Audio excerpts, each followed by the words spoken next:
Good morning সবাইকে। এই ফুলগুলো সব আমার বাড়ির গাছের ফুল আর পুজোর জন্য। বাড়িতে দুরকম গাছ থাকে আমাদের, একটা হচ্ছে মায়ের জন্য, মা যেগুলো পুজোতে ইউজ করে, আর এক ধরনের গাছ আমার জন্য, যেখানে মা হাত দেওয়া বারণ। এই গাছগুলো হচ্ছে বুগেনভেলিয়া বা কাগজ ফুল, যেটাই বলো না কেন।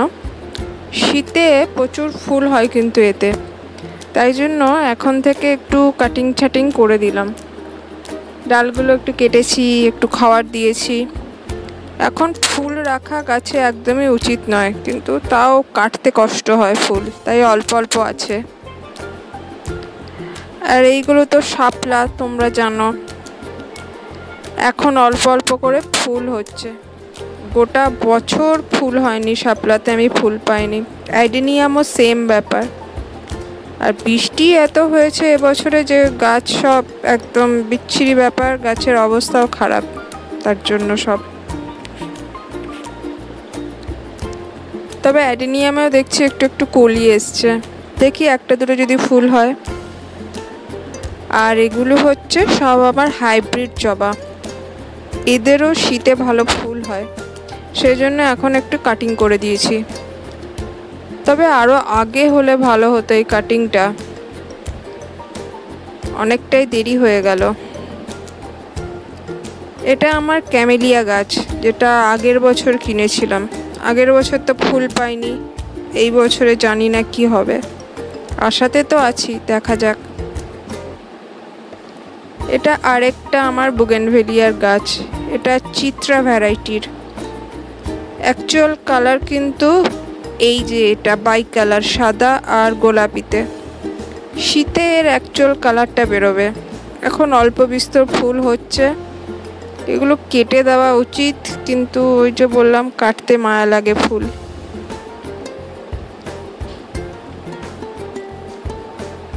ক্যামেলিয়ার এগুলো কলি কিনা আমি বুঝতে পারছি না, কলিও হতে পারে আবার পাতাও হতে পারে, দেখা যাক কি হয়। সব জবাগুলো এখন টাকলা পুরো আমার। এবছর অনেকটাই দেরি হয়ে গেছে জবার কাটিং করতে, আরও আগে করলে ভালো হতো, কিন্তু বৃষ্টিই তো থামছিল না, কি করব, তাই এখনই করেছি। এটা গোলাপ আমার। গোলাপ আমি খুব একটা ভালো করতে পারি না, কোনো বছরই দেখেছি মরে যায়। এখানে একটা পদ্মের কলি তো এসছে, কিন্তু এটা হবে না, এটা ওয়েদার কোনো মতেই পদ্ম হবে না, নষ্ট হয়ে যাবে। আর এটা হচ্ছে আমার লক্ষ্মী জবা, খুব সুন্দর কালার হয় ফুলটার, দেখেই বুঝতে পারছো তোমরা, বাই কালারের ফুলটা, আর প্রচুর ফুল হয়।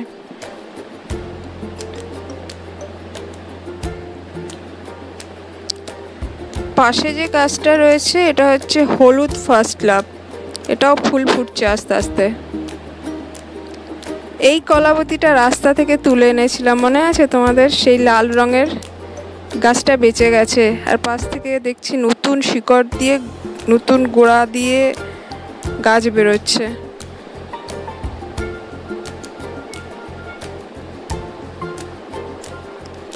এই কলাবতীটা তো আগেও দেখেছো, পাতাটা ভেরিকেটেড, কমলা রঙের ফুল হয় এতে।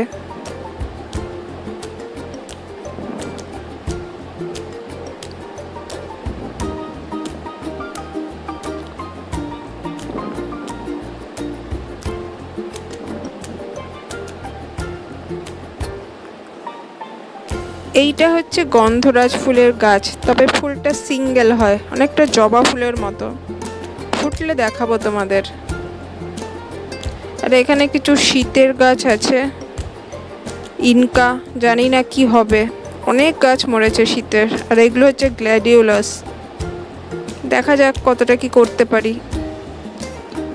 এটা বুদ্ধজয়ের গাছ, তোমরা অনেকবার দেখেছো, এই ফুলটা দারুণ লাগে, একে নিয়ে কোনো কথা হবে না, প্রচুর ফুল হয় এই গাছটায়।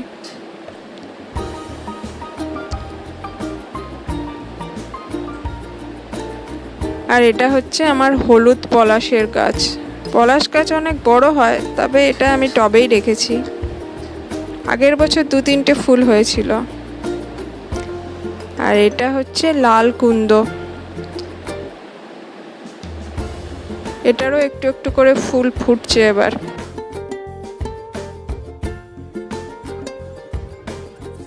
কিছুটা কুমড়ো ছিল, তাই মা এখানে কুমড়ো কাটছে, আর আলুও। আজকে একটু কুমড়ো আলুর তরকারি করব। কুমড়ো এমনি খেতে ভালো লাগে না, কিন্তু এই মাঝে মাঝে কুমড়ো আলুর তরকারি করলে বেশ খেতে ভালো লাগে।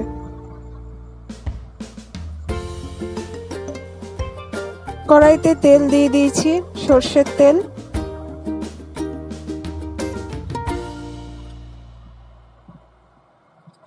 পাঁচ ফোড়ন দেবো এখানে। ফোড়নে তোমরা জিরে আর হিংও দিতে পারো, কোনো অসুবিধা নেই।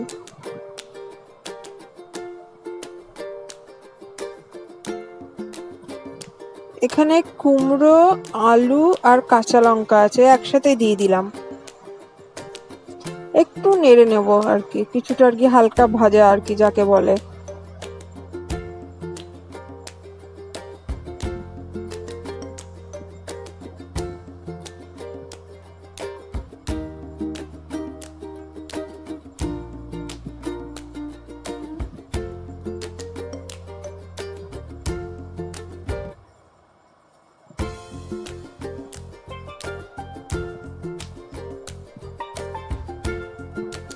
এবার এখানে সব মশলা দিতে হবে।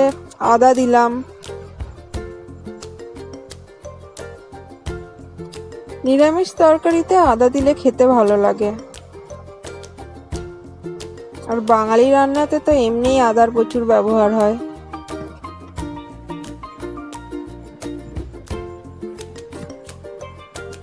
এবার আস্তে আস্তে সব মশলাগুলো দেব। হলুদ, ধনে, জিরে আর একটু কাশ্মীরি লঙ্কা গুঁড়ো দিয়ে অল্প একটু জল দিয়ে মশলাটাকে কষিয়ে নেব।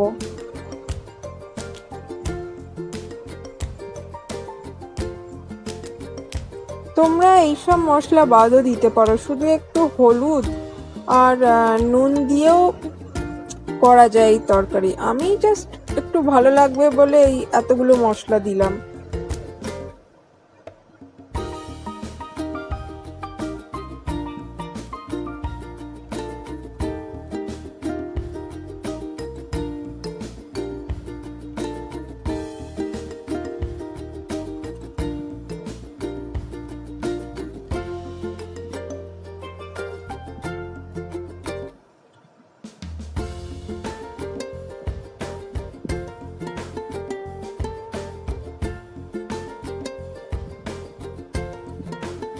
মশলাটা কষানোর পর অল্প করে জল দিয়ে দেবো, যাতে এগুলো আর কি সিদ্ধ হয়ে যায়। কুমড়ো আলুর তরকারি করা এমনিই সোজা, কিছুই নেই। আমি বাড়তি কয়েকটা জিনিস অ্যাড করি, এই যা।